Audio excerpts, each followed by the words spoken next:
will take comments from the council, we will take comments from the public and allow PG&E to answer those comments to the best of their ability at this time.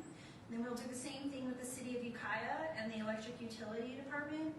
If there are additional comments or items that are not addressed, PG&E has said that they would be willing to meet with individuals outside to answer more questions.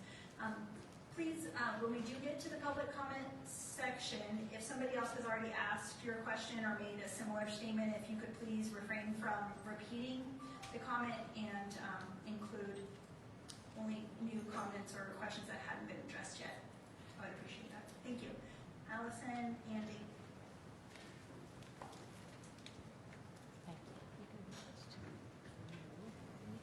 Good evening, Mayor and Council. My name is Allison Talbot, PG&E Government Relations for Humboldt and Mendocino counties. I live in Eureka, but am often in the Ukiah area and at your service. I'm here tonight with my coworker, Dave Hotchkiss. He's going to provide the bulk of the presentation and the information. He's way more operations savvy than I am, so I'm very grateful that he's here. That said, I am available tonight or anytime to answer questions, troubleshoot issues, anything that I can do for you guys, please let me know. Because Ukiah is a municipal utility, there are small portions of tonight's information that may seem as if they don't really apply to your residents. First, I believe that the wider community pays pretty close attention to what happens in these chambers, so it is an excellent educational opportunity in that regard. And second, we'll be coordinating closely with the city and your utility, so it seems important that you understand the program in its entirety. And then finally, I will be very brief on this front, but before Dave starts, I hope you don't mind if I share that in working with Ukiah's staff, specifically Mel Grandy and Tammy Barlamay, I would be remiss to stand here and not say you have excellent staff. They ask hard questions, but they ask fairly. They don't jump to conclusions, and their professionalism is matched by like how personable they are. And it's very nice to work with professionals like that. So I would count ourselves lucky to have them. I'll turn it over to Dave. I am here if you have any questions. Thank you. Thank you. Good evening, Mayor, Council. Real quick with myself, Dave Hotchkiss, Public Safety Specialist with PG&E.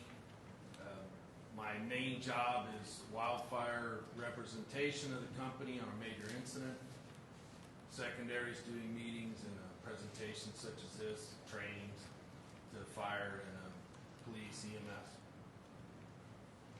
My background, I've been with PG&E a whole 11 months. My background prior to that was 32 years in the fire service. Southern California, this county, and I finished up in Shasta County.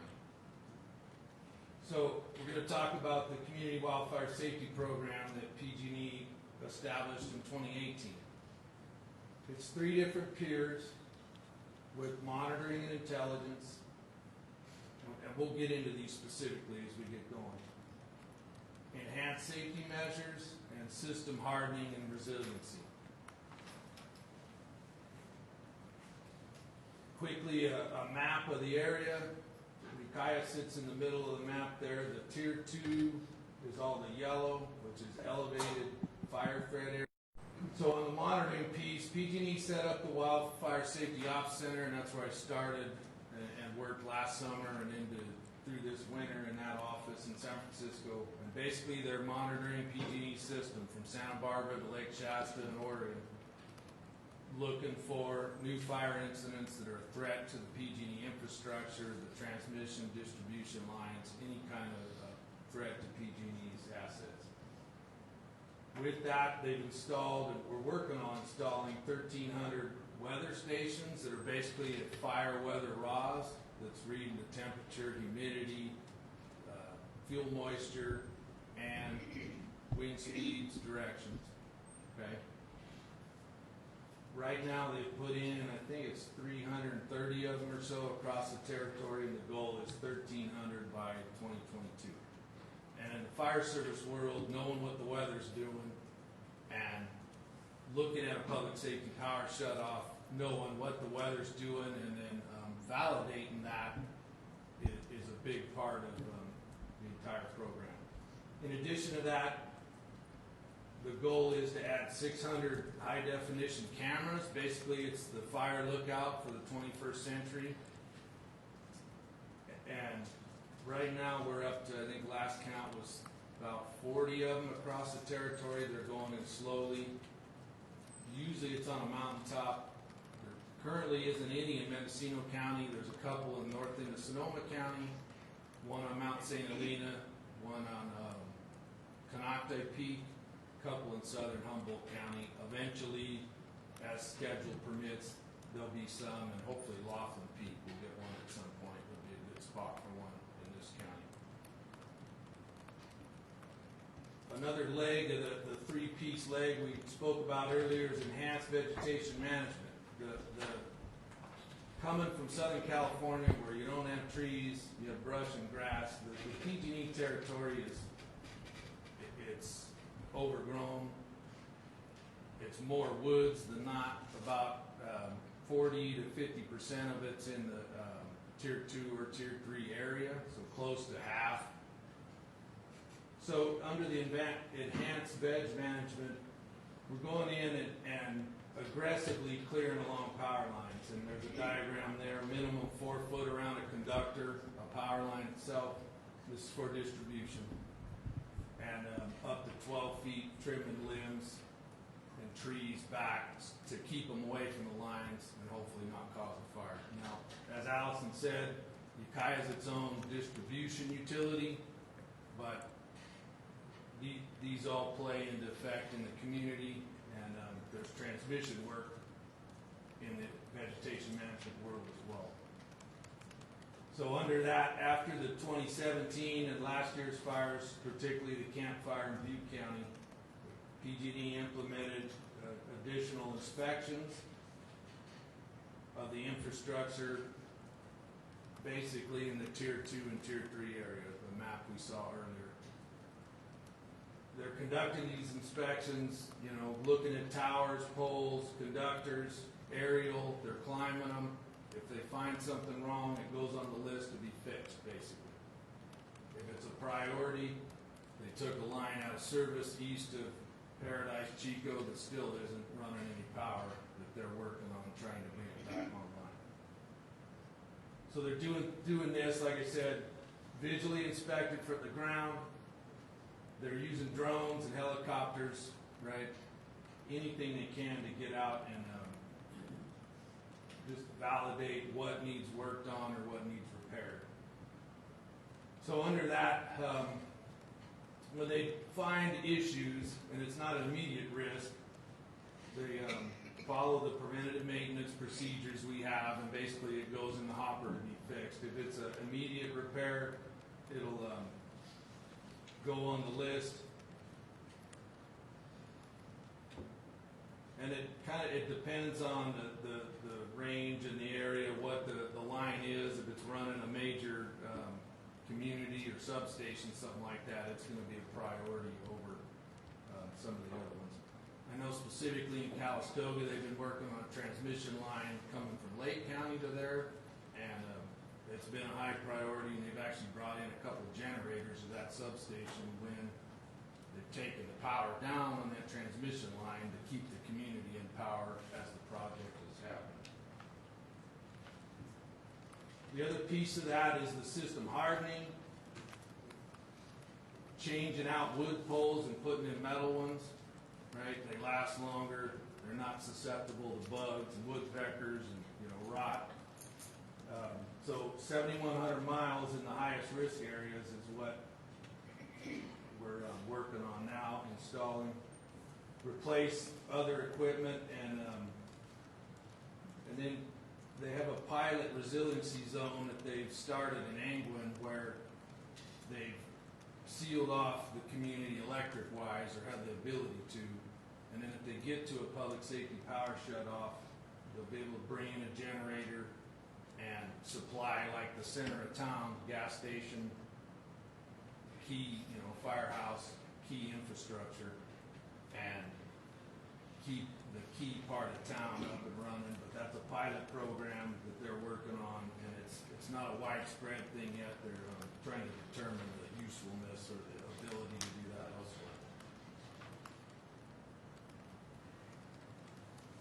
Additionally, a recloser, and like I said, I was a firefighter for years, I'm not an electrician, but the recloser is made to keep power running and keep it on in the wintertime during a storm.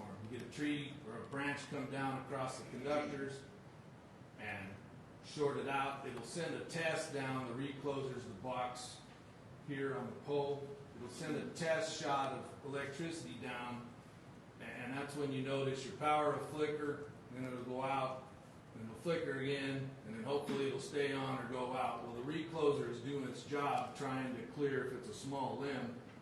Hopefully it falls through and the line is still intact and the power stays on. The thing with the recloser is it doesn't work in the wildland fire environment, because if it is a broken conductor and it's laying on the ground, the last thing we want to do is send more energy down it as that line's sitting in the grass and cause a fire. So they'll disable these. They put in new computer control ones that can run from the control center, and there's 300 or so that have the remote capability that they have up now. So that's a big program, and more of that is to come for sure. All right, so the meat of it, the public safety power shutoff. The gist of the program is we, as a company, as a state, as communities, can't afford another mega fire like the Camp Fire, period. You know, it killed 85 people and burned 14,000 homes. That's unheard of. Santa Rosa was terrible, and that was the year before, and it was 5,000 or 6,000 homes. This is twice, 2.5 times that. So PG&E is proactively going down this road. San Diego Gas and Electric kind of piloted it. They're a much smaller utility. It's just the county of San Diego, and to be frank with you, they don't have timber. They don't have trees. I grew up down there. I know it. So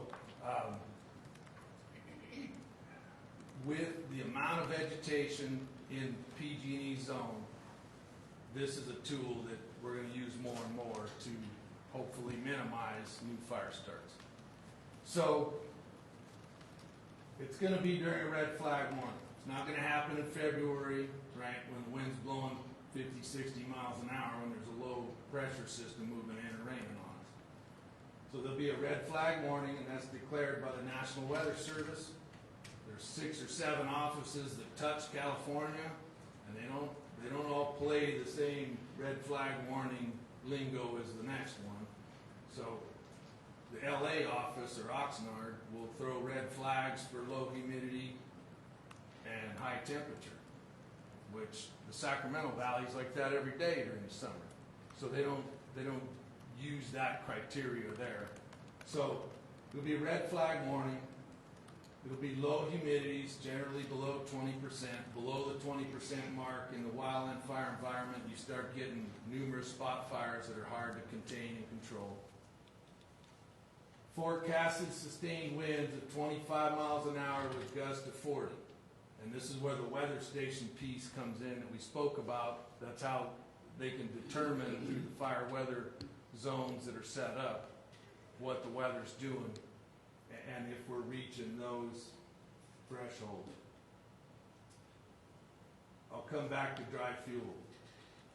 Real-time monitoring on the ground. They've deployed some of the gas service reps, the responders for gas emergencies. They have the ability to go out and do weather readings when they're not doing their gas job. We send them out at night to try to just validate what the weather's doing during this kind of event. So the weather forecast for tomorrow for the Sacramento Valley is a fire weather watch for north winds, 20 to 30. They haven't called it a red flag yet, but it's right on the cusp of where we're at, and we're under 24-hour mark, which we'll talk about here in a second. So we're in fire season. These fire weather events are happening. They're more prominent later in the summer, September, October, November, but June, early July, you can get them as well. So condition of fuel. There's still green grass around Ukiah Valley. You drive up to Willits, you see it under the oak trees. The fuel moisture level has to be dry. The brush in Lake County is still growing and flowering. So above 2,000, 2,500 feet right now, even if we get the red flag and the winds, low humidity, and we got people out there checking it, chances are we're not going to be in the dry fuel condition to where the brush is going to burn readily like it will into July, into August, September. So back to the fire threat areas. This is the whole state. The Public Utility Commission has taken the CAL FIRE fire hazard severity zones and basically evaluated electrical infrastructure in all of them, and that's where you get these ratings from. Up here in the north end of Mendocino County, you got a big chunk that's a tier 1 that really isn't rated. That's because there's no power lines up there. There's plenty of forest fuel, but you get north Minor Road, north of Covelo into southern Humboldt County, and there's not a lot of infrastructure out there. There's ranches and stuff, but they're living on their own. The valley, obviously, not a lot of forest fuel, so it'd be a not rated or a zone 1. Okay, so the public safety power shutoff notification. The goal is at the 48-hour mark to start letting the cities, the counties, the citizens know, hey, this is coming.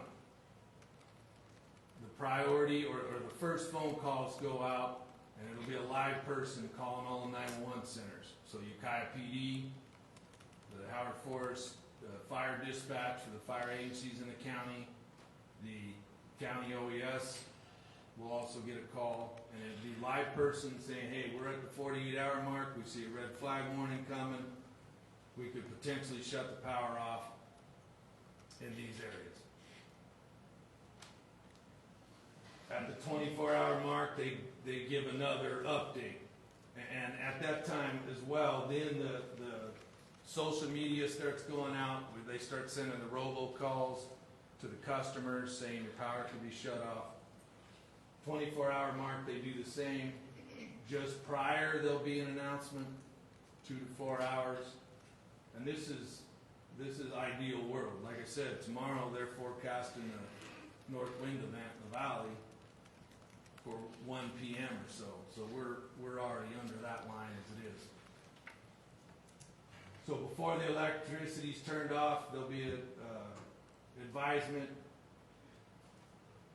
During the outage, PG&E will update, right? Hey, your power's off. We have an estimated time to restore of whatever, 1400 tomorrow, noon tomorrow.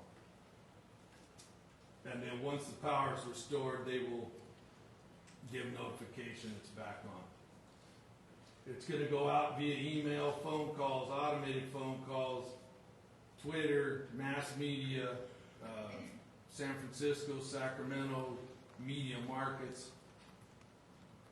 The piece that, let me back up one, that's different this year than last.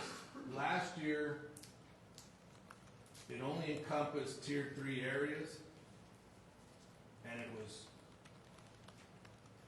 power lines 60 kV and below. It wasn't transmission. This year, it's everything in tier 2 and tier 3 from 60 kV, all the distribution lines up to the 500 kV, the big ones that run from Oregon down through the state. So that large transmission line is running kind of east of Redding down to Vacaville and then into the Bay Area. There's one coming up through Gorman and the Tejon Pass coming up from the south as well. If they determine that because of those factors we pointed out earlier, red flag warning, fuel moisture, that they're going to take one of the transmission lines down, that could affect the entire grid. There's transmission lines running from Lake County into Mendocino County. There's one down here near Hopland. There's another one coming into Redwood Valley, and then one coming up from Sonoma County. And as you can see, the The city of Ukiah is a big island in the middle of the Tier 2 area. So if that whole Tier 2 is determined that it's in that fire threat and they're gonna turn those transmission lines off, the power feed to Ukiah could be shut off as well. And that's how it would affect the city here locally.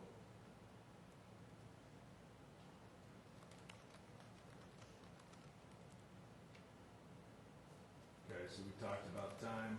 So, we're in the wind event. It's high fire danger. It's September. They take transmission and distribution lines down. And now the wind subsides and we get the all clear. And now the work starts. It's not as simple as throwing the switch and turning the power back on. The reason the power was turned off was to minimize new fire starts. If we got a tree laying across the transmission line now, and we fire it up and energize it, we could potentially start a new fire where that incident has occurred. So each and every foot, mile, piece of conductor needs to be inspected to make sure it's still in service to energize. And that takes time, especially in a mountainous community or county like this, and Lake County. It's not as simple as just looking at it. You know, people got to get out. They got to get it on ATV. They can fly some of it. They can use drones. But the public safety power shutoff we did in Butte and down toward Placer County 2 weekends ago encompassed 21,000 customers. That's a pretty good chunk. A customer isn't a person, it's a meter. So it could be a hospital, it could be an automotive shop, or it could be your home with 2 people living at it. So the inspect and patrol is huge. And we've gotten a lot better than last fall at doing that piece, and they had power restored at just under the 24-hour mark for the larger Butte County piece that we did 2 weekends ago. There was a smaller shut-off we did around Lake Berryessa that only encompassed 1,600 customers, and they had that back on in 6 to 8 hours. But you can see if they're taking down that line from Redding and everything, it's a wind event, it's a good strong one, blowing from Redding to Vacaville to Lake County down through Ukiah and Sonoma County, it's going to encompass a huge area. So as they do those inspections, they're going to isolate parts of the transmission and distribution and get in and repair damage. So if there's lines down or trees on them, that's going to add to the restoration time as it goes. The goal is within 48 hours to have everything back up and running, but it's going to depend on the scope of the event.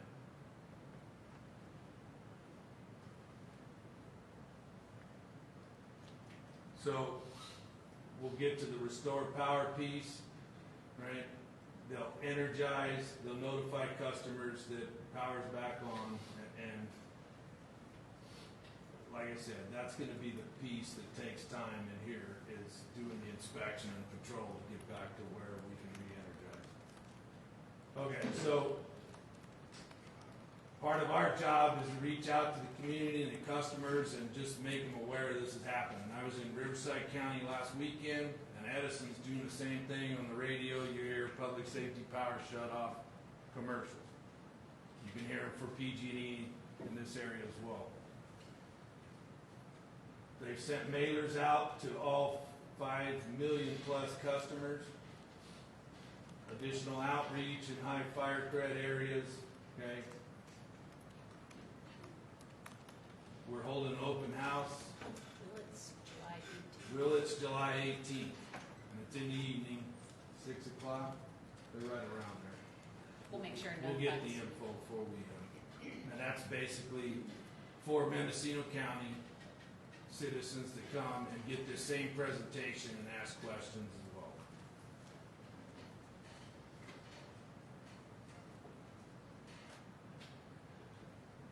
So on that, if we do have questions, anything else you want to hit here? No, not at this time. I think the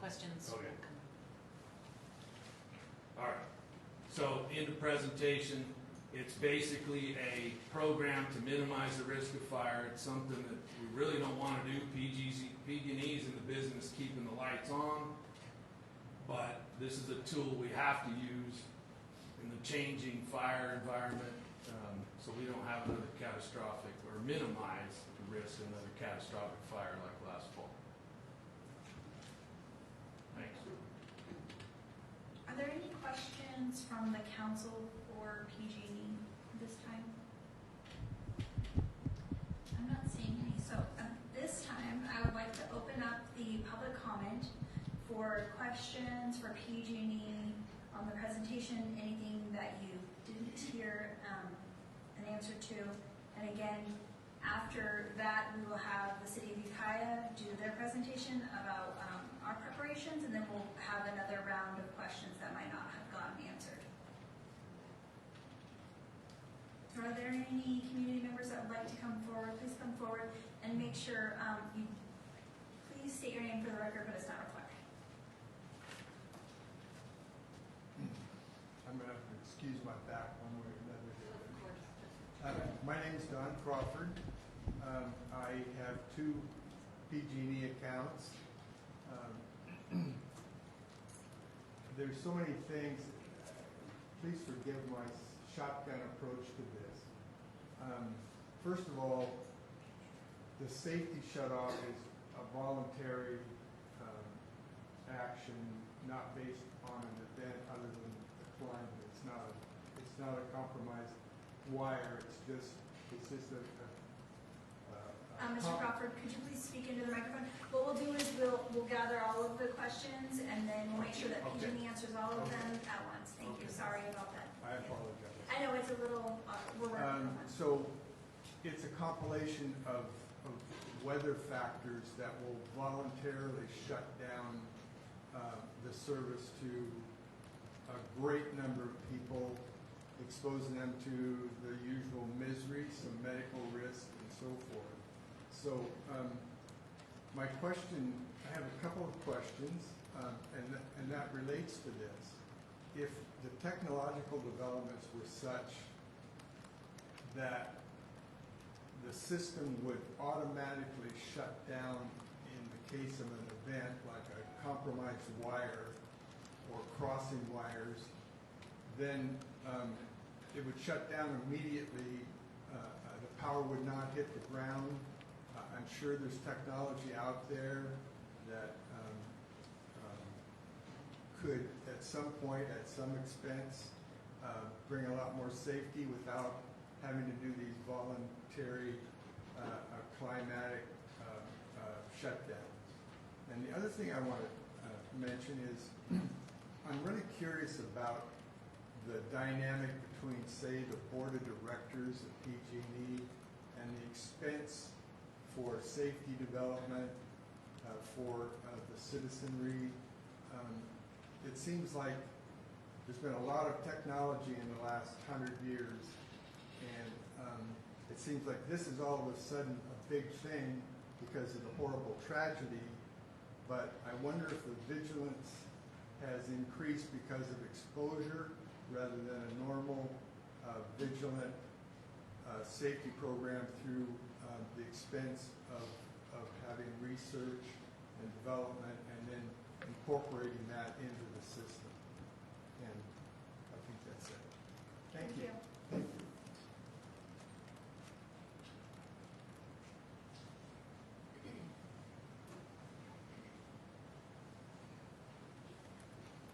How do I do this?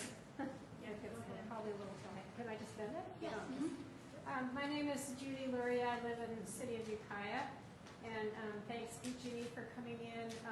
My question is probably going to be also to the city, but it's about communication during power outages, because I know some of our communication is dependent on the cell towers. And I know that the fire that was in 2017, we couldn't be in communication with our Willits relatives because they could not call out of their town. And so I have a concern about all of us, not just PG&E in the city, figuring out alternate communication strategies. Thanks. Thank you.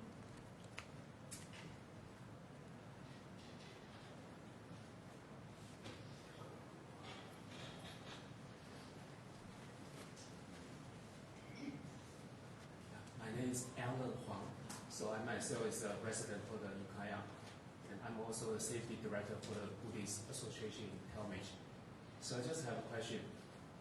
Probably 2 years ago, I contacted PG&E and then expressed a concern about a lot of overgrown trees kind of along the power line, but just kind of never show up. So just wondering, should I call that number again to kind of follow up? Because we know the fire season is kind of coming up very soon, so everybody kind of getting a little bit more nervous. And then the other question is kind of similar to that.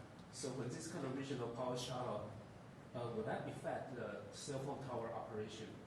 Because if the cell phone tower couldn't work, so I think how can you reach out to the customer when you're going to turn the power back?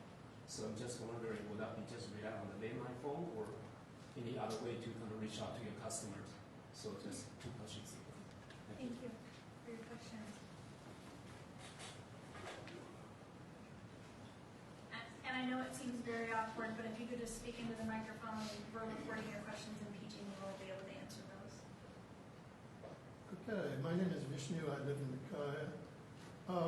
I'm curious if you guys know how often in 2018, in this past year, this would have been activated.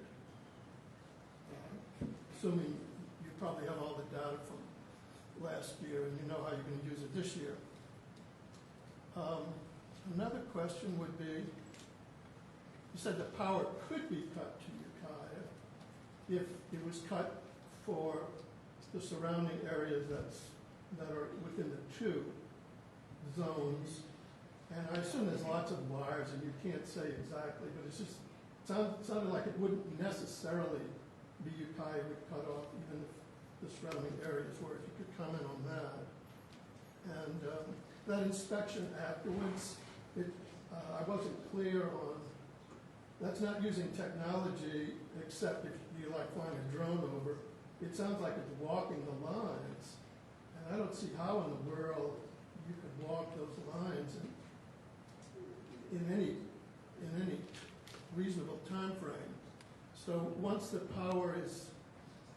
you're going to okay it to come back on, but you have to walk the lines, what's the longest that you can anticipate if it was a large area that it would take to do that and to get the power back? Thank you.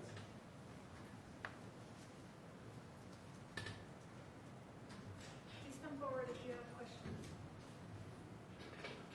Yes, please come forward to the microphone if you have questions so that you can be heard by everyone.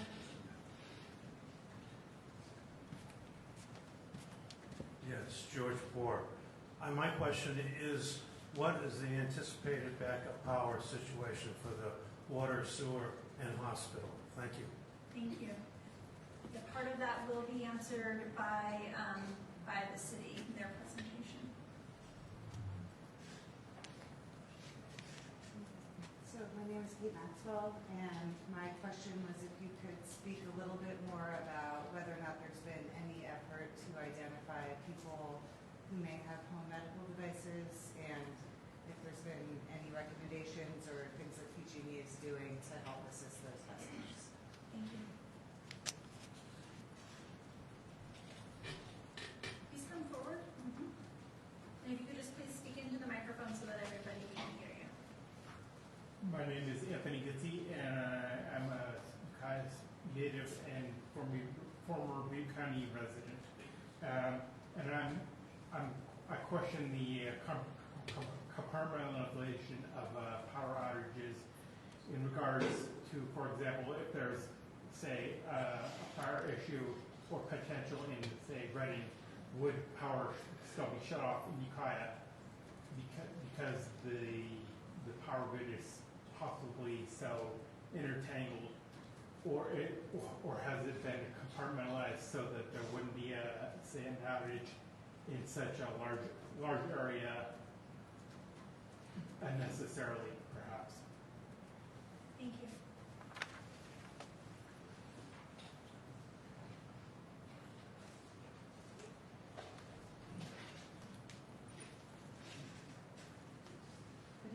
I'm Mariah Gillarden. I'm part of a homemade emergency response system on a ranch next to Ukiah.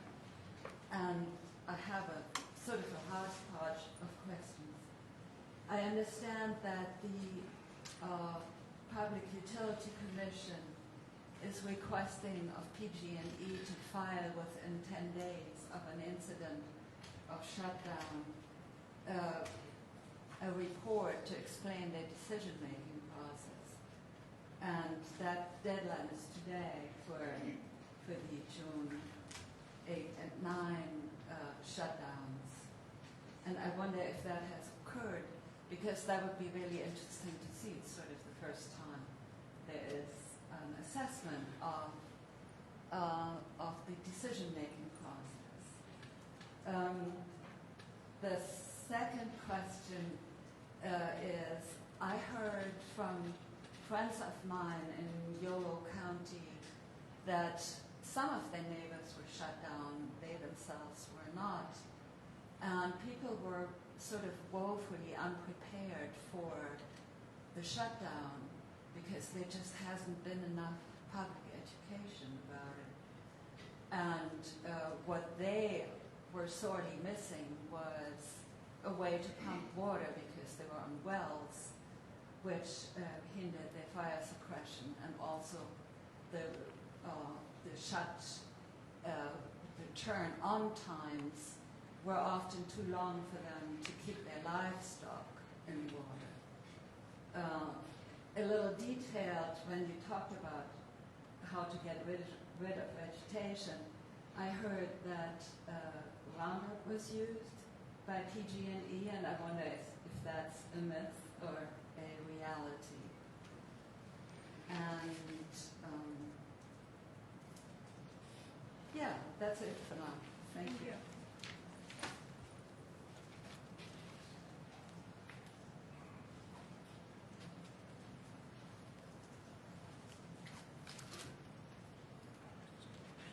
Good evening. My name is Jeffrey Blankford. I live just outside of Ukiah. Fortunately, I am off the grid, so I'm not responsible for paying PG&E's bills, nor are they responsible for providing electricity for us. But we are affected by fires that have been started through PG&E negligence. Fortunately, we haven't felt that yet. I just want to add something to the mix, which probably wouldn't be discussed otherwise. I don't know any other venue to do it. But I just like to remind the board and people here that last year, PG&E spent $1.7 million on lobbying over 3 months as the utility pressured California officials to reduce its legal liability for wildfire property damage. The company dished out more money from April through June last year. It spent to influence state leaders in all of 2017, according to state filings. The lobbying surges took place as the utility companies urged Governor Jerry Brown and state legislatures to rethink how the state pays for damages for massive wildfires. For the year, PG&E has spent $2.2 million. That was last year. Brown and the legislature complied. A number of voters wondered, why did they do it? The answer was money. And going back to 2015, there were a number of deals made between PG&E and the Democratic Party and Jerry Brown that would make Trump jealous, frankly. And I had to go to Consumer Watchdog to find this. I'm not going to trouble you, but if you go to Consumer Watchdog, you'll see that people's lives are affected by this corporation, private corporation, as opposed to Target or Costco or anything else. PG&E is about taking care of people's lives, and we see what happened in Paradise, we see what happened in other places. So this is not just an ordinary corporation. This is something that's responsible to the public, and it's very important that the public, those who represent the public through their votes, not get bought off. I'm not talking about people here, but they spend money all over the United States, providing money to members of Congress in other states. It's an incredible situation. This is utility for California. What are they doing this for? I know the representatives here are not responsible, but it's something for people to think about. is what this organization is doing that's supposed to serve the public and yet bribing politicians to serve it. Thank you very much.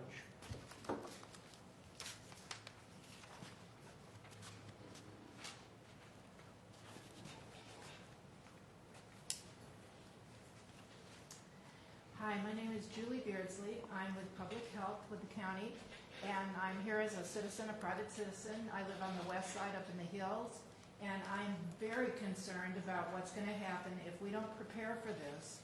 And I'm concerned about what PG&E is doing to help us prepare for this, because I think about things like seniors in 110-degree heat who can't get their garage doors open or their electric gates open and can't get into town. I think about people who have electric pumps on their wells and they don't have water. After 24 hours, my cell phone's going to be dead. And if I can't charge it up somehow, you know, I can go to my car, but maybe somebody else can't. If your cell phone's dead, then you're not going to get emergency information.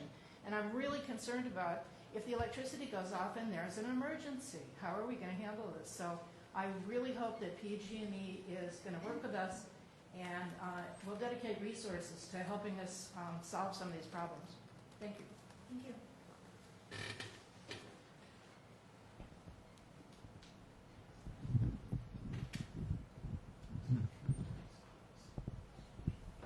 I am not seeing anyone else that were contributed by the public. Mr. Brown, you have a pen up. Thank you, Madam Mayor.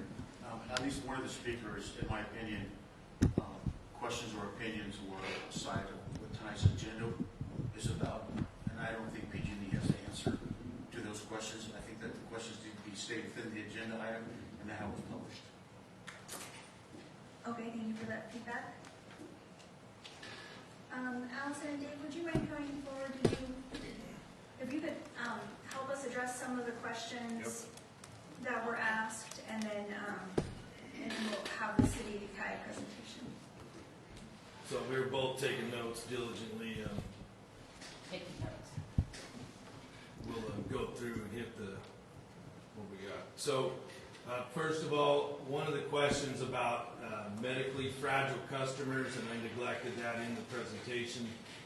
If a customer signs up as a medical baseline customer, and there's a specific criteria for that, home oxygen, confined to a wheelchair, there's a whole list of them.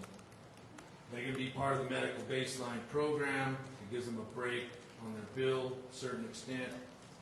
It also puts them in the PG&E system as a medically fragile customer, and during the notification piece that the power is going to be shut off, those people are identified, they're called, it's a positive contact. If they don't get a hold of them on the phone, then we'll keep trying to call. Eventually we'll send out door knockers, a gas service rep, somebody like that, to knock on the door and say, the power's going to be shut off 24 hours, right, in this area, or potentially could, and give those people time to prepare. If they don't even answer the door then, they'll leave a door hanger, and that's noted that that's the contact that was made. I would add that it's vitally important that residents of Mendocino County, outside of the city of Eureka, update their contact information at PG&E's website. It's entirely hypocritical of me. I don't think I've updated mine since I started my account 20 years ago, but it is how we are going to reach people and give them enough time to get their garage door open, ice in a cooler, gas up your car. It is worth it to update your contact information. However, for residents of the city of Ukiah, as your residents are not our electric customers, we will be working in tandem with the electric utility, with Mr. Randy and Ms. Bartlome, to ensure that your customers get similar communications, though it will not be from PG&E, although it will be hitting your media outlets, local and regional. Your electric utility in the city, I'm sure, will speak to how they plan to communicate with customers.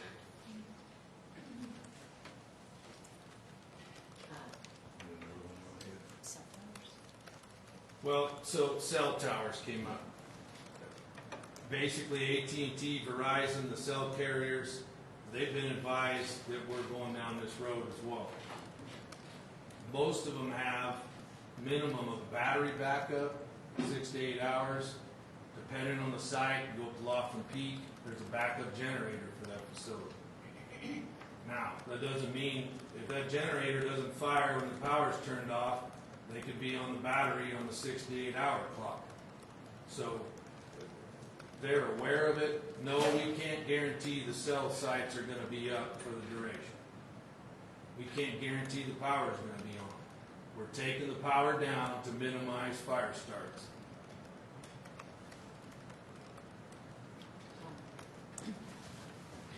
If the commenter named Alan would meet me at the back, I'd be happy to take his information about overgrown trees.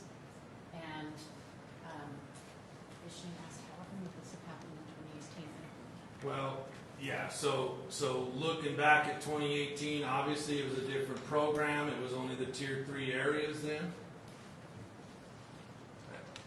How do you predict the weather? How many red flag warnings were there from Reading to, Ukiah to Sonoma County last summer? That's going to be the criteria. There could be half a dozen this year. We could have one tomorrow. There could be a dozen. It's all dependent on the weather, the fuels, the stuff we spoke about. All right. Ms. Villarden asked about a 10-day report following a public safety power shutoff and noted that today would be 10 days. I have to admit I didn't know about that deadline. However, if I believe her that it is real, I'm sure a report will go in, and that would be a public document, to my knowledge, on the CPUC website. If she or other interested members of the community don't see it but want to, my contact information is in the presentation, and I could help them find it if it doesn't present on the CPUC website pretty shortly. A lot of people need clarification about why Ukiah's going to go out.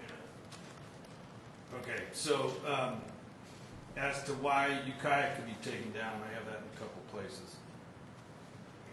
The power grid is the whole western United States. It's 11 states and portions of Canada and part of northern Mexico.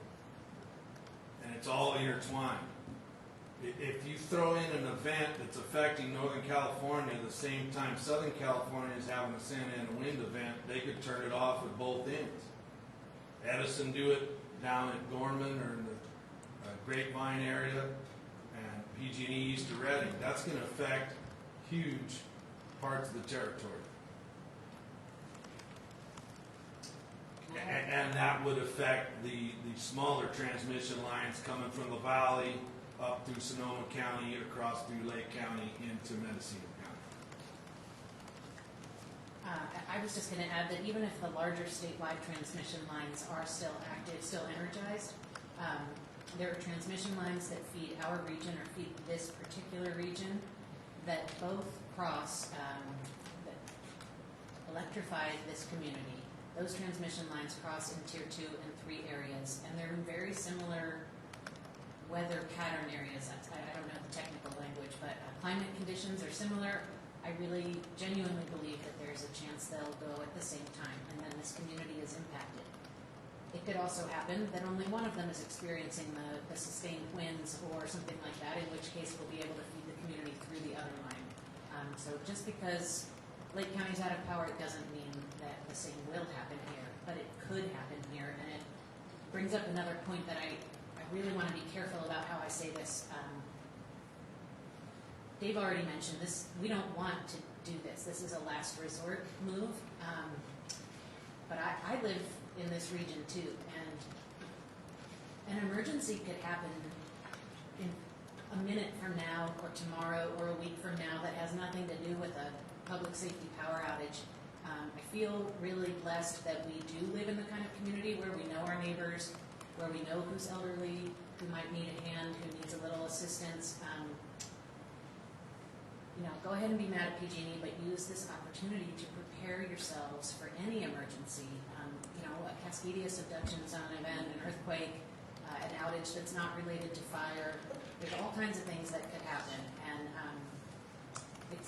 this whole work program has changed how my family is prepared, and now we're prepared for more. So I know I'm on shaky ground there. I don't mean to be preachy, But, you know, we live in a small community for a reason. Most of us check in with your neighbors and help them prepare and learn how to open your garage door without power. You need to know that in all kinds of different situations that could have nothing to do with PG&E. Okay, thin ice there, but thank you. Okay, moving down the list, as far as PG&E's influence politically in Sacramento, I can't comment on that. That's They don't expect you to. way above me. And then I think Tammy is going to speak to power, water, and sewer. Yeah. Okay. You want to talk about the herbicide stuff? We don't know a lot about it.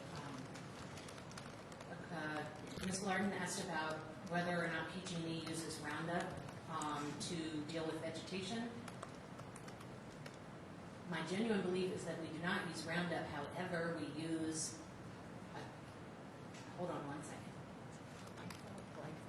Glyphosate. We use glyphosate, which people are equally concerned about. It's essentially the same thing, just not a brand name. And I would be clear that any customer who did not want that used on their property can not let us do so. You need only let us know, and we will not use it. Currently, the glyphosate is approved by the EPA, and we continue to use it in some circumstances. And anyone who does not want that used on their property, I encourage you to let PG&E know. You can do so by calling PG&E 5000 or working directly with the vegetation management representatives who come to your home. Thank you. As far as the Yolo County, she had a friend in Yolo County that wasn't aware of the public safety power shutoff. I was in on that event. That's also one of the counties I cover. We're trying to get the word out. We put it, you know, we're doing meetings such as this. We're doing community meetings. It went out mass media, Facebook, Twitter. So we're trying to get the word out to the citizenry that this could be happening. And as Allison was saying, I mean, I'm a PG&E ratepayer as well. I'm on a well. I have a generator. I'm not at home. My wife's, you know, somewhat savvy on how to make it work. So it's just part of living in a rural community. One of the first questions came up was the types of fires or fire season and PG&E's causing fires. CAL FIRE stats show that about 10% of wildland fires that they respond to are utility company caused. So everything else, arson, vehicles, playing with fire is in the mix as well. So about 10% are the utilities. Fire seasons change. I can attest to that. I did it for 32 years. It seems like it's longer now. How, why, I don't know, but we're having mega fires and the fire season starts earlier and runs a little longer. This community knows it. You saw it in 2017. And that's the main impetus for the public safety power shutoff. It's to try to minimize causing another catastrophic fire.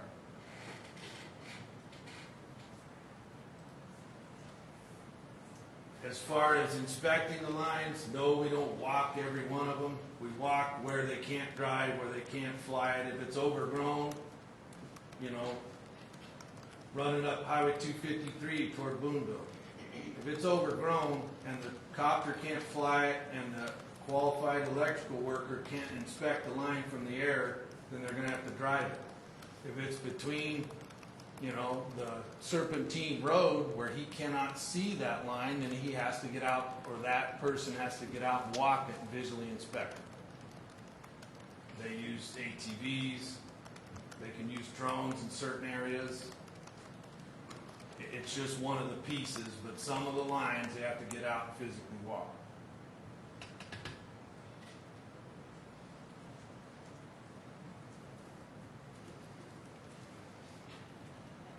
I think that's what I had. Okay, I had just a couple that I didn't hear, so if I could Go ahead. ask about those. So maybe I didn't hear the answer to this. Are you hiring contractors? Can we expect to see vehicles other than PG&E that would be inspecting the lines after an outage? There's plenty of vegetation management contractors hired, but you have to be a qualified electrical worker. I can't go out and inspect power lines. Right. You gotta be trained to know what to look for to make sure the conductor's intact and the cross arms and it can still carry power. As far as if we can use contractors, we'd have to check on that. Okay. And is there any kind of timeline for the longest that the power might be out? An expectation that people should be prepared for? So remember, it's after the wind event stops. So if it's 2 days of north wind, this wind event coming tomorrow, they're saying fire weather watch through Saturday morning. So you're talking 36 hours there. That's when the clock starts the restoration time. The wind event has to subside before we can start the patrol. And depending on the scope, if it's every county from Redding to here to Solano to Napa, that's a lot of ground. So we're saying 48 hours. Be prepared for. I'm saying 5 days. Be prepared for 5 days. Yeah. Everyone should be prepared for 2 weeks anyway. For other safety, to be able to take care of yourself for 2 weeks, let's say 5 days. Okay. Would you repeat what you said? I apologize, I know better. I think that 48 hours is a good and a reasonable and likely number, but there's nothing wrong with being prepared for 5 days because we can't begin inspections or restoration until the weather event is passed. Okay. Thank you. So, do you have anything else to add right now, or? I covered the ones I wrote. Okay. I was kind of scribbling, so. Okay. Well, what I'd like to do now is invite the City of Ukiah up. While Tammy and Mel are coming forward, I would also just like to make the members of the audience aware, as well as the listening community at home, that on the City of Ukiah website, cityofukiah.com/projects, there is a link to the public power shutoffs. All of the links that PG&E spoke about, I believe, are there, and if they are not, then we will work to get that all added to the website so that the presentation and all of the websites that were mentioned are available to the public through the City of Ukiah website. Ms. Bartlett, thank you for being here, and go ahead and start your presentation. All right, great. Thank you, Madam Mayor, council members, community. Thank you for being here this evening. So this evening, Director Mel Rondi and myself are prepared to talk about some of the response planning the City of Ukiah has been doing once we learned of PG&E's effort to reduce the wildfire risk. Okay, so just a little recap on what we've been doing. So we held an initial meeting with city staff, and at this meeting we made staff aware of the public safety power shutoff, what that meant to our community, and how it would impact us. We talked about service interruptions, essential loss of services, and we talked about other emergency operations. From this first meeting, we identified other key staff members, and we held another meeting with key staff members, and from this we determined some priorities. So the first priority we all agreed on right off was notification to employees, the public, and businesses. This event was going to be different. In the past, the City of Ukiah has not had a large number of power outages, though in 2017 or 2018 fires we did experience power outage, and the City of Ukiah was without power for a number of hours because of the fire that happened, the ranch fire and the river fire. So we feel it's really important to get the word out to the community about how this event is going to affect and will affect the City of Ukiah. They will lose power. We recognize that dispatch will need support because they receive several calls when the power gets out. We recognize vulnerable populations, fuel for our emergency responders and our airport, phones. How will we stay in communication? Someone brought that up earlier, and I will go over and talk about that more in a moment. Essential services such as water and sewer. Someone asked about generators. Yes, we have generators. They worked very well when we had power loss last year, and they are ready for these events. We also tested the intertie with other agencies during the drought. The city did an intertie with other water agencies. We've tested that, and we do have the capabilities to put water out to other agencies that are connected to that intertie. Community preparedness, someone mentioned that in the audience. Community preparedness, I'm going to go back. I've been doing emergency management activities for 20 years. And I have tried to get the community to listen about preparedness and how important it is. I held several sessions on getting prepared, and they were very underattended. And then after the Paradise Fire, we did a series called Building Community, and this room was filled up with community members ready to be prepared. So I applaud all of those that have been doing that. But preparedness is very important because, as I say in those trainings, those of us sitting in this room, governments, the county, we're not going to be able to provide all the services needed during these type of events. So we're going to rely on you to be prepared also.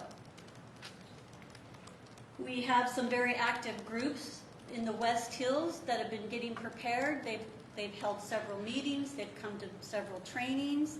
They've identified isolated seniors in which they have assigned a neighbor to help that isolated senior. So there's a lot of preparedness moving going on. So to continue that, we have on our website, as the mayor mentioned, we have preparedness information. We have the public power safety shutoff information. And in August 8th, Chief Jennings and myself with the fire, we will be resuming the community building preparedness trainings. It'll happen here in this room on August 8th. And then we talked about a priority of city staffing. What if city staff cannot get to work? Because as we're thinking about this in the bigger, broader picture, if power goes out, will daycare be available? Will school be open? There's a lot of variables that will change. So will city staff, how can we help city staff be able to come to work? Security, we talked about security concerns. I heard this from a few people tonight. No communication. During the 2017, the Laughlin Peak, I believe it was Laughlin Peak, melted, basically, and so we lost communication for a while. Again, none of us can control if that happens. So communication is really important, and that's part of your preparedness. Have the radios, and we can get into that. I'm not going to get into that tonight, but if you come to my events, we can talk more about preparedness with communication. Will alarms work? What will the community's reaction be to possible multi-day events?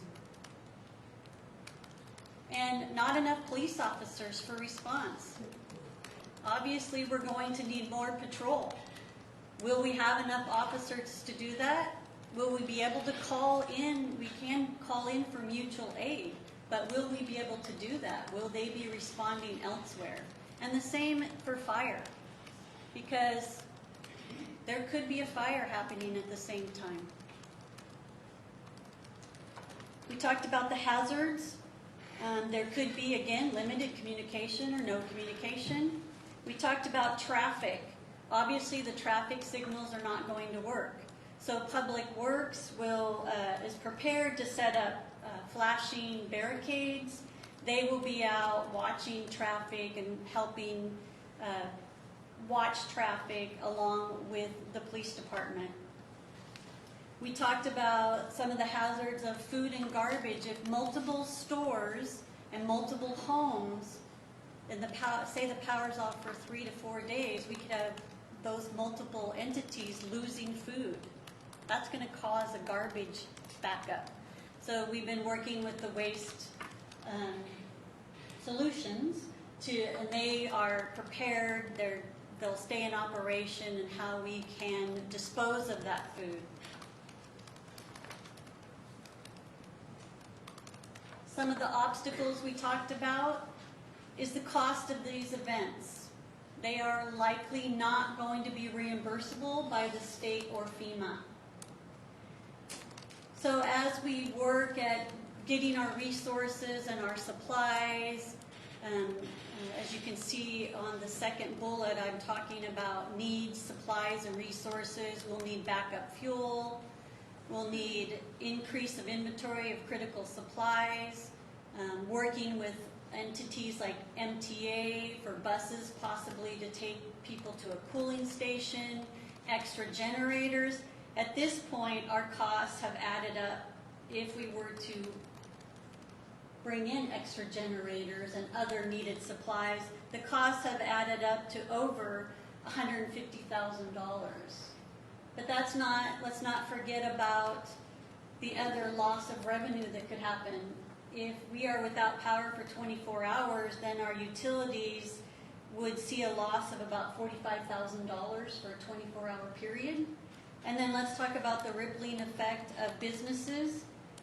Business would lose revenue, employees may lose income, and then there's loss of tax revenue and so on.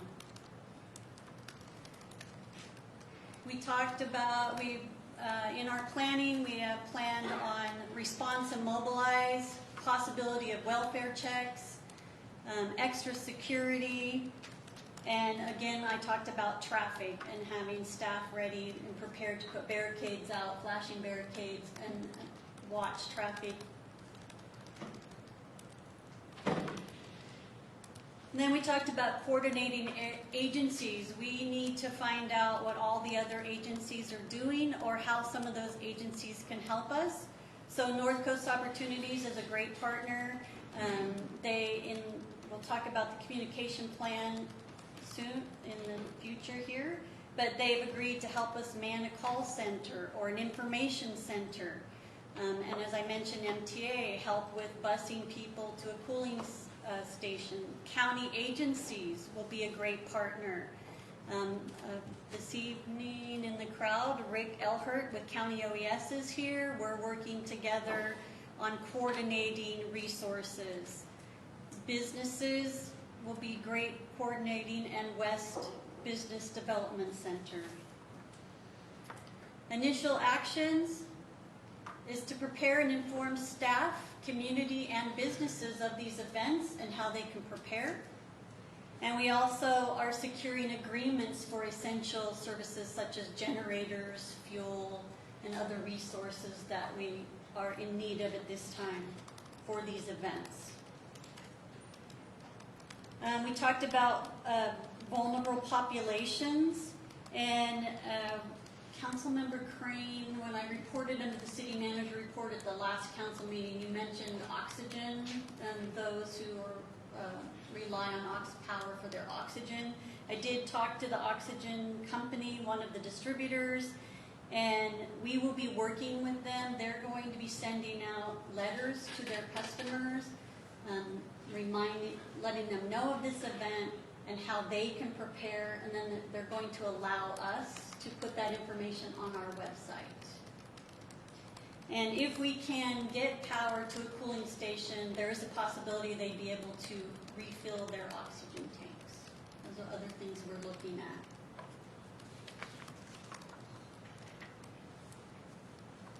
So communication was a big one. As you saw, it was included with the ASR, the city has developed a communication plan for these events. And in that plan, we talk about opening up a call center.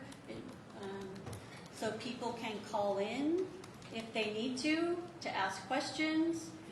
We have a website page that has, and the mayor already spoke about this, has PSP information, preparedness. We've been doing some social media outreach. We plan on doing tips of the day coming up here, so tips on how you can prepare yourself. And we recognize that not everyone does social media.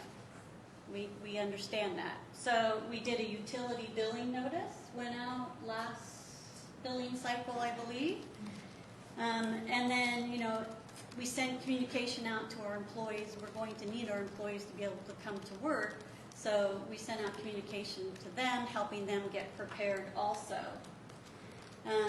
The other part of the communication is we're working with County OES on using the reverse 911 system to notify people when, again, PG&E will not be sending out those 48-hour notices because they're City of Ukiah utility customers, so it'll be up to us to get those notifications out. So we're working with County OES to get those notifications out in their reverse 911 system. We have a Nixle, and we have, again, social media. We'll have the call center, as I mentioned. Also, during an event, we'll be providing briefings out front of the council chambers. People can come to the briefings. We'll be announcing the times of those. We also are in touch with Steve Turner is here this evening. They're ham amateur radio operators. So if we have communication problems, we'll have those operators to help us stay in contact with essential emergency operations.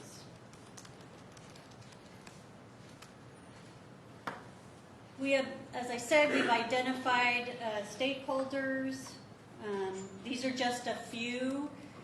We are holding a stakeholders meeting. This is where we'll get the City of Ukiah and we'll get together with some of these important stakeholders and we'll discuss what resources are available, what some of their plans are, and we'll put those all together.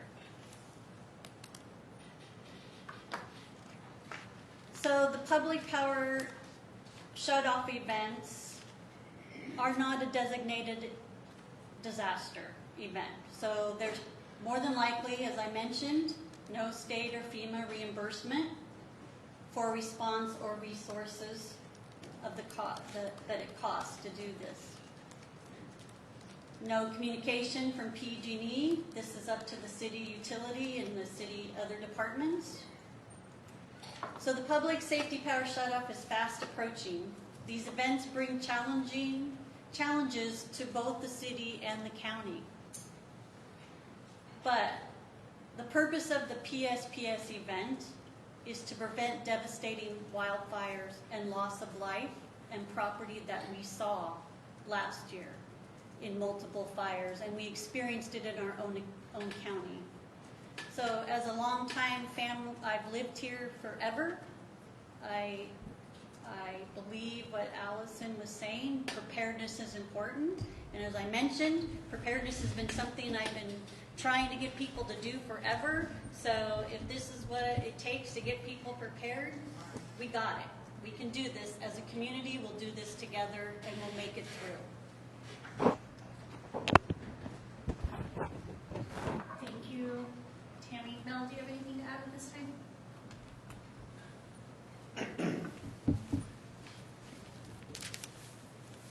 Yes, thank you, Mayor. And one of the things, wow, there's just a lot of information and a lot of concerns and a lot of unknowns at this time, and how long the outage is going to happen, how frequently.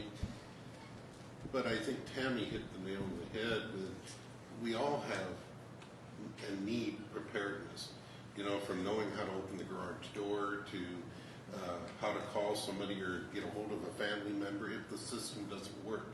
And we got to plan on some of the systems won't work at the time. And I think PG&E, one thing I think they might have omitted is that they're a distribution utility and a transmission utility, and we're a transmission customer. And one of the things we could reasonably expect is the transmission line will take priority over distribution lines, meaning they're going to inspect the larger lines. We're working with their contracts people in determining this exactly how it's going to fare out. But one of the advantages being a transmission customer, that line is going to be looked at first, because without it, you can't get any customers on, no matter what distribution lines you look at. So our expectations are running on the lower side as far as outages and length of outages.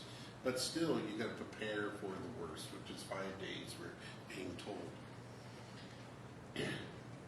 As PG&E, they're doing many reinforcements. It's amazing how much work PG&E has picked up and prepare their systems. And we're doing the same inside Ukiah. From new reclosers we're putting in, new fusing we're putting in our system, to changes in how we build our system as far as spacing of lines. And we increased our budget for tree trimming. We doubled it this year. So we have more enhanced tree trimming to prevent what we had about a week ago. A line tree fell into our line. So we're doing reasonable things, but also as budget presentation, we mentioned that we applied for a grant. And part of that grant is about $5 million of that, if I recall, thereabouts, was for, part of that was for undergrounding. So our heritage tree areas, our heavily tree-lined streets, we're looking at and identifying the streets where we could possibly underground just the electric lines, so that we don't, if we do, we don't have to trim trees as aggressively that we need to. And so we're doing many things at the same time. But, you know, it oil boils down to all of us, from the employees to be available at work, preparing their home families so they can let their husbands or wives come to work, to the individuals having enough water on hand. But water and sewer services is backed up by generations, so that's going to continue. But food and other products that is necessary, medications, what happens if the store's not open because of a power outage? It has to ask that question. So there's a lot of preparedness, a lot of unknowns, but I think the city staff, the fire team has gotten together, and from the city manager's office down, we're doing a very good job in identifying, and of course this is our first time at it, but it's good. Thank you. I would like to thank staff for the presentation, and thank you so much for working with the other agencies to make sure that we have collaboration. There have been several disaster preparedness workshops, as Tammy mentioned. There will continue to be.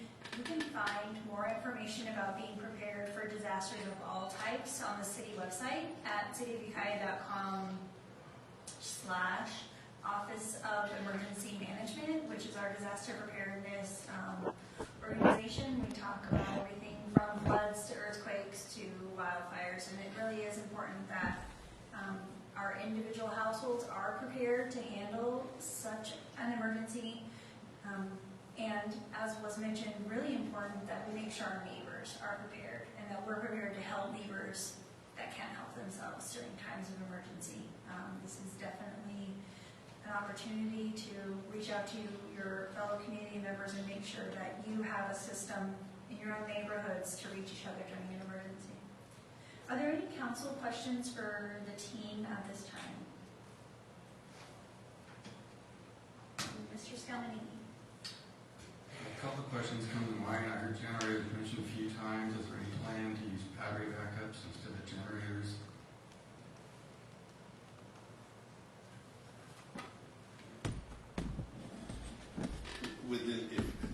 You mean with regard to backup generation, are you suggesting battery backup?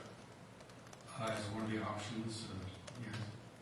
So typically the capacity is not there. And Tammy was mentioning $150,000 for our direct rental generator needs in the city. Well, we haven't looked at rentals because they're limited. I have looked at purchasing, and purchasing is about 8 to 10 times the cost of a backup generator. But I don't know about the rental. If you're looking at purchasing a 500 kW versus a 500 backup, it's about 8 to 10 times the cost. But rental, I don't know. Have you looked at battery backup? No, I have not.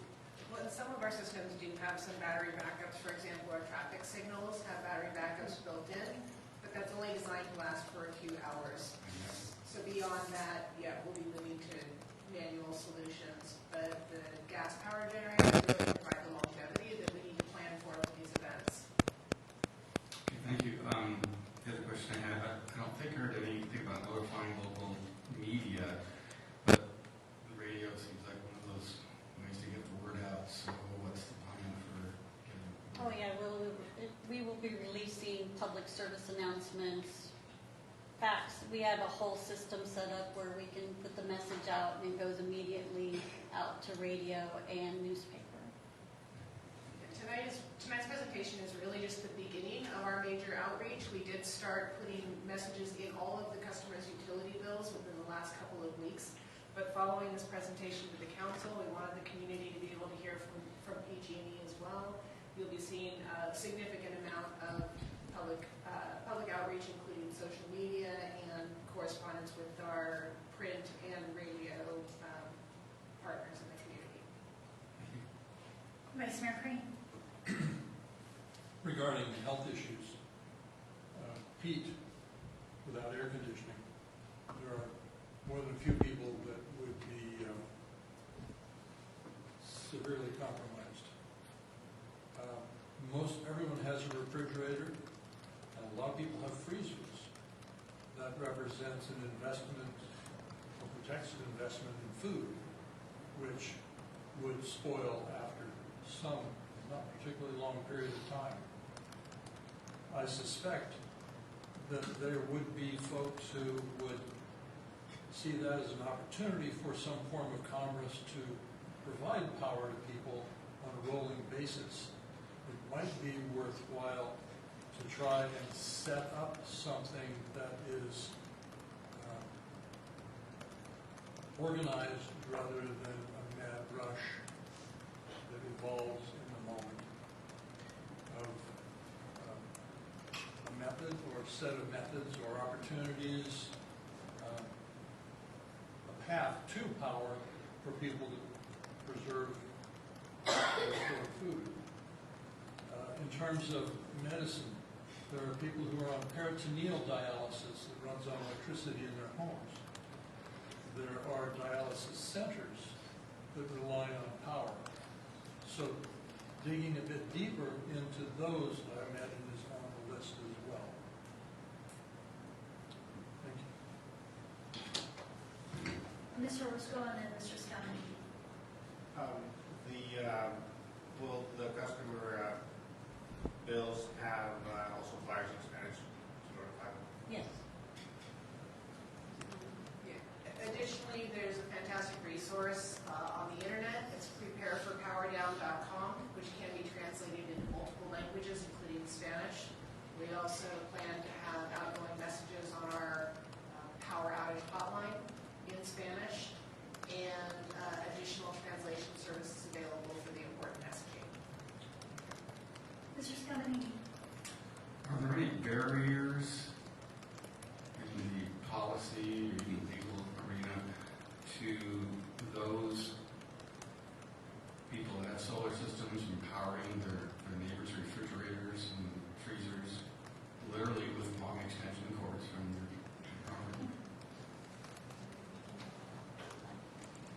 I guess I can vote the city attorney or the electric utility director address that. Well, I don't, are there any barriers? I mean, if any kind. As far as I know, there are rules under our city code for using city supplied power to a non-city customer. But I don't think the reverse is a violation of the city or state statute. Most solar systems are grid tied in the city, and without the signal from the grid, the systems are not. So unless they have more than the typical capability, they'll be dead. Another potential tool is electric vehicles, because some of those are set up, or can be set up, to be providers of power. So out of this, I think, will come an evolution to convert solar systems that are dependent upon the grid for signal to operate to step up to the point where those systems can operate independently of the grid without that signal.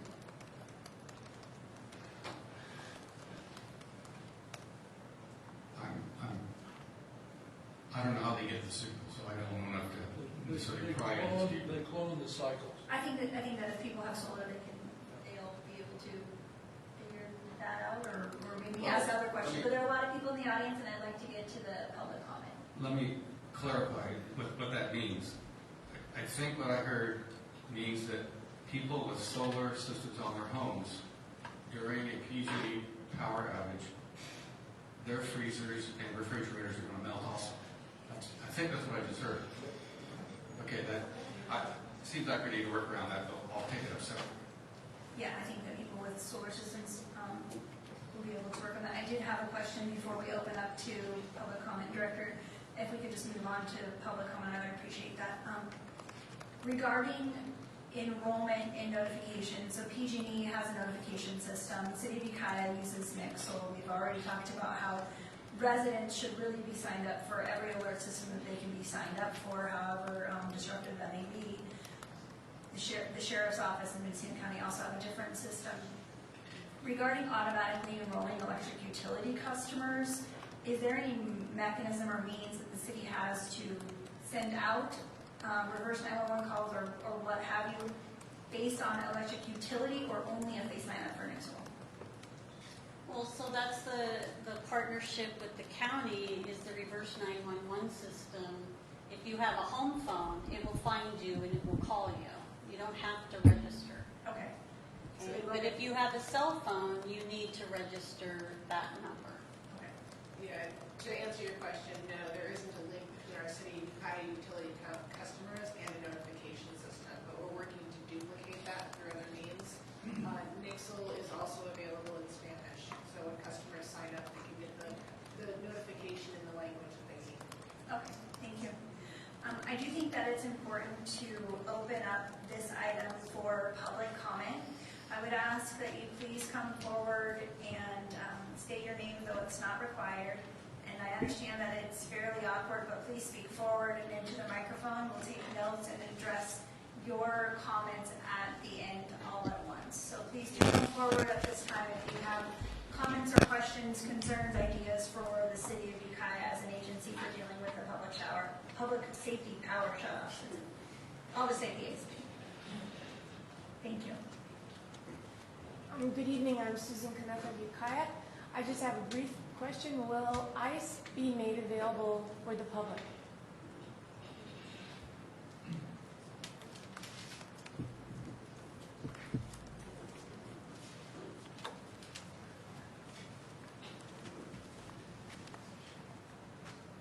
My name is Crispin Hollinshead. I've got a couple of questions. I understand there are a couple small generators at the dam. Are they relevant? Can they provide some basis of power in an emergency for local consumption? And what is the policy currently as to where cooling centers can be?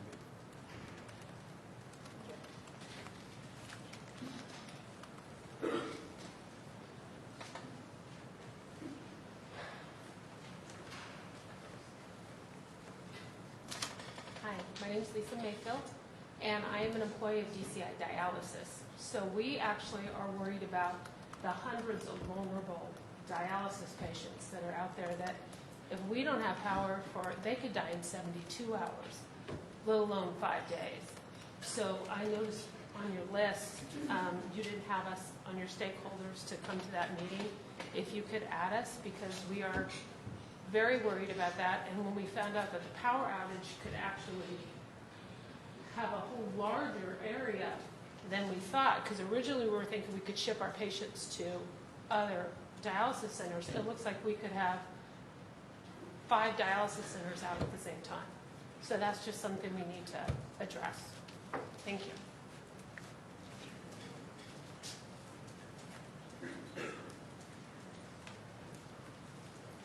Good evening. My name's Lucy Dahlgren, and I have a question regarding, we're mentioning being prepared and talking about possibly getting generators to be able to power our own homes. That's not always the case for people who live in like the senior citizen apartments. So that's not always an option for them. But then my other question would be, I was looking into what amount of fuel we're allowed to store if we were to have a generator at our home. What's the legal limit that we're allowed to have? Because at first we were hearing 24 hours, and then we were hearing 48 hours, and now I'm hearing 5 days, and that's really frightening me because that's a long time and fuel won't be available if the power's gone that long. So that's my question. Thank you.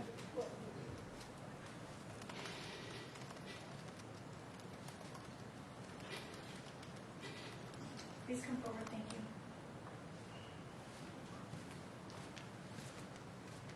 George Poor again. I'll try to answer what I think Steve Scalabini's question was, which is there are two types of solar systems. The battery backup type that stands alone, and when everything else fails, you've got power. The grid-tied solar system is tied to the grid, and when it fails, you're dead in the water. I think was what you question? That's what I was getting at, but you say grid tied. Well, what does that mean? Can somebody just go pull a handle and disconnect it from the grid, and then they can run their own refrigerator? No, it doesn't work at all. It needs the grid to function. That's my understanding. Thank you for that. The other thing I'd like to say is when the cable got cut between here and Hopland somewhere a few years ago, we discovered that all phone calls go to Santa Rosa and then come back to Ukiah. They do not go back and forth within Ukiah. Thank you. Thank you. I remember.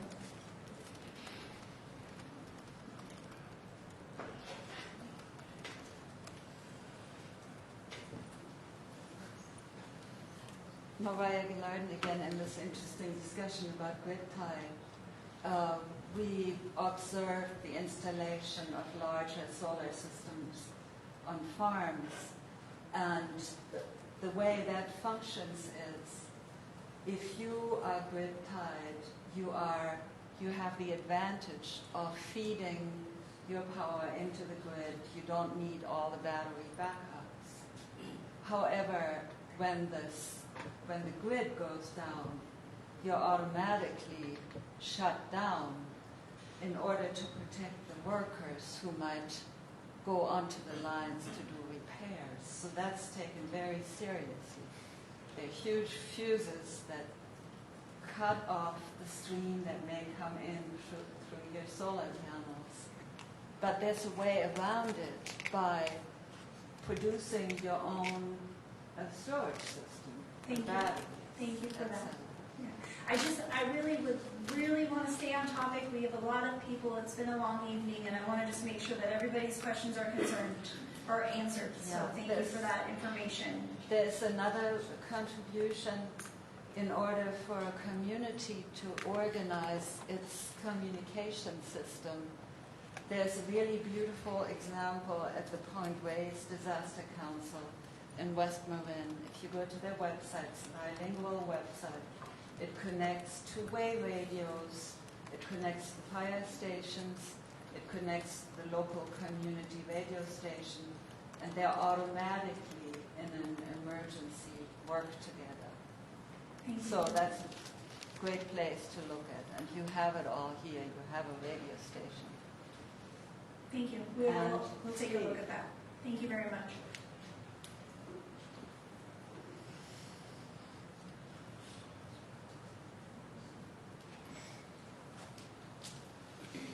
Good evening, Madam Mayor, Council, representatives of the city. I was reading the list there. I noticed that there was mention of Pardon me? Speak closer to the microphone, please. I'm talking right into it. I can talk without it. Maybe you can hear me better. There you go. Thank you. But I noticed as we went down through the list, there was a mention of not enough police officers to handle the issues that may arise. It totally overlooks how few firefighters you have in the city to take care of those emergencies recognized by the police officers. And I think that's something that needs to be looked at with great specificity. You need to have more people to respond to these emergencies, because emergencies will generate themselves if you lose power. Thank you. Thank you, Mr. Hilliker. Our chief is very well aware, and I believe he is engaged in these conversations. I appreciate that feedback.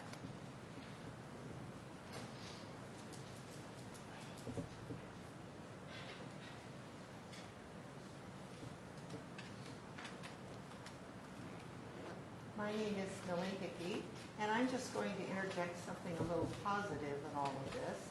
I had a situation a few weeks ago where a neighbor's tree, it was actually in their yard behind me, that was interacting with the power lines during a very windy day. And I called the utility director and reported this, and the next day they had a contractor out that removed those limbs. So I think it's important that we as citizens do our part in prevention, because this was not visible in any way from the street. They wouldn't have been able, they couldn't see it unless they went into my yard. And actually the neighbor didn't want to allow them in their yard, and found out that since it's a major line, they had a right to do that. So anyway, thank you for your prompt action. And as citizens, if we see something like that, I presume calling the utility department and making them aware of it. Because it's hard for them to do all of it. Sure, they don't know what they can't see. Thank you.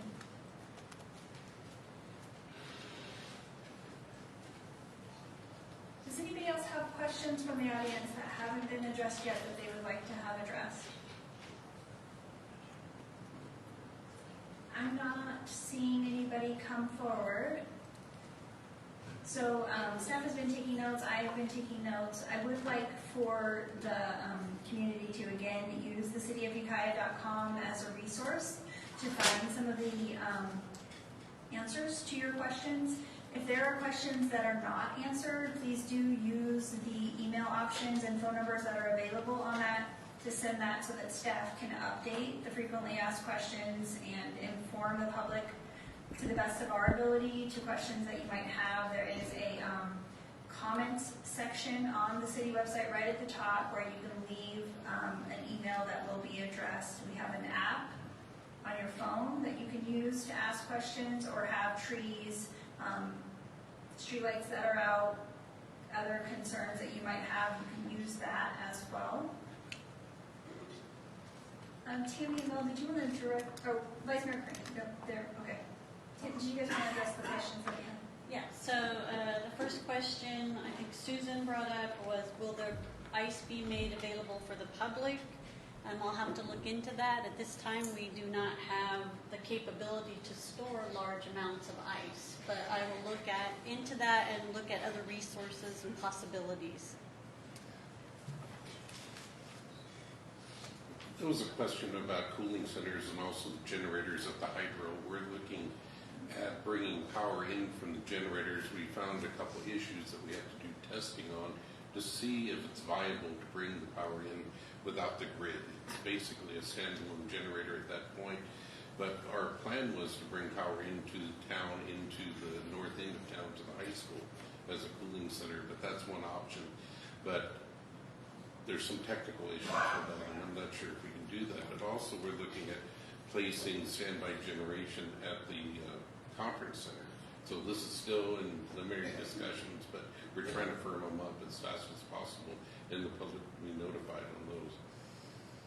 And if you want to add anything about the cooling centers? No, just Mel said, Lisa from dialysis, I will make sure I can get your contact information. I will add you to our stakeholder. And I think as far as Mr. Hilliker talked about, I mentioned the police, but I did mention the firefighters. I just did not list them on the list. But we do know that firefighters will be stretched, and we do not have enough on staff. And I think I got everyone's questions. There was comments and information about solar,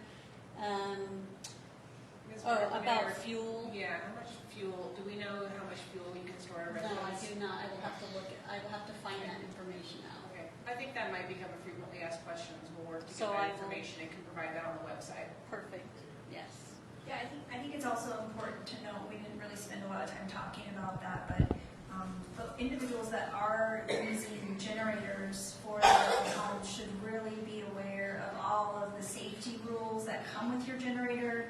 You should absolutely, have your manufacturer's information. That is definitely a concern for our neighbors, that generators are used safely and following the manufacturer's instructions. Vice Mayor Crane, did you have an Some thoughts, if I may. Please, yes. You spoke of doing some analyzing of the city's distribution system and what sort of generation capacity in an emergency might be appropriate. The city has how many circuits from the substation? We currently have 8 active circuits, a capacity for 8 currently. What is the most heavily loaded circuit? 12. What's it draw? We try to balance all those circuits, and so the draw is about 4 megawatts on a heavily loaded circuit. So I'm going to guess that you were looking at being able to pull together 4 megawatts and then using rolling distribution through those as a possible strategy if it was a long term. That's a possibility, yes. Through NCPA, we're looking at jointly renting or buying a large generator that would be that large, but it's a little bit more involved. That readily available is 1.5, 2.5 megawatt generators, but if you go any larger, you have to have a source of natural gas, and so there's an interconnection into the gas lines to bring it up more long term if you're 24/7. So we're looking at all the options with that. On the short term, we're looking at bringing the hydro power in. That's about a megawatt run of river, so that gives us about a megawatt on average to use. So having some sort of agreement with the Army Corps and Sonoma Water to get the releases to be able to fully utilize the generator, it seems like that would be part of the equation. And what's the capacity of the generator at the sewer treatment plant, which is diesel fired, as I recall? Yes, it's 1.5 megawatts. The plant takes about 600 kW, about half. It's oversized, and so our plan to do with that, deal with that, is to bring it back into our corporation yard to at least power up a small area of the corporation yard. And you spoke to, if I understood correctly, you spoke to getting the components of generation to all be on the same wave, so to speak, to coordinate their production. That's a challenge if you have more than one source of power, is having them coordinated so that the sine wave is properly. It depends on, to have them all synchronized together, it's quite a challenge, and I don't think it'd be cost effective. Your best bet is to have islands of generation, if that's practical. And cost-wise, I don't know if it's practical at this time. And then a comment, there will be some folks who will want to install generators rather than use a portable generator, and they may be wise to consider natural gas as a fuel rather than a portable fuel. Thank you very much. Are there any council members that have comments at this time? No. Did you have any closing remarks? I just wanted to thank the community for being here, and I also want to thank Allison and Dave for coming and presenting this evening, being willing to come down and do this. And ditto back to Allison. I've worked with Allison for a number of years. She's very professional. You actually call her and she picks up the phone. And if she can't, she gets immediately back to you. So they're a great partner, and we appreciate them very much. Thank you. There will be lots more information to come, cooling station plans, more about getting alerts, definitely more about being prepared for disasters. But again, please speak to your friends and relatives and come up with a plan. I do believe that not enough people know that this is going to happen. I think that as much outreach as we can do is better. And if you've told somebody 12 times, tell them 13, because we need to be prepared for this. At this time, I will call a brief recess for about 5 minutes, and the council will come back to regular